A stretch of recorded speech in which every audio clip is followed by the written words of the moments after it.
ရှင်မတော်တော်များများစိန်တွေ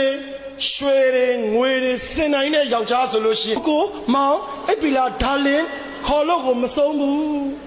မရှာနိုင်ဘူးဆိုရင်တမျိုးတကယ်တော့စိန်တွေငွေတွေရွှေတွေစင်နိုင်တဲ့ချစ်သူယောက်ျားတဲ့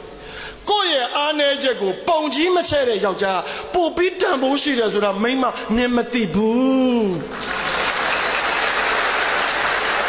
ဒီလိုပါပဲကိုယ့်ယောက်ျားအသက်ငယ်ရင်လည်းအသက်ငယ်လို့ဆိုအိမ်ရှင်မများအနိုင်ကျင့်ကျင်တယ်ကြီးရင်လည်းကြီးလို့ဆိုပြီးအဖိုးကြီးလို့ခေါ်ကျင်တယ်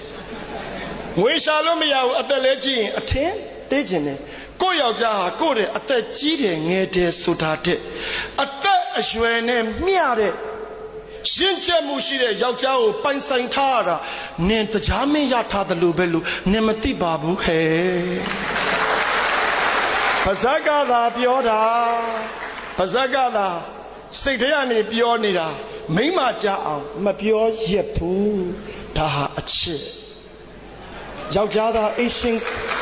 အိမ်တော်ဦးစီးများရဲ့အချစ်ဒါကိုမိမတွေကအနိုင်ယူခြင်းနဲ့ရှင်ပတ်စံမရှိတော့ဘူးကြည်စမ်းဂျုံနေလည်းမရှိတော့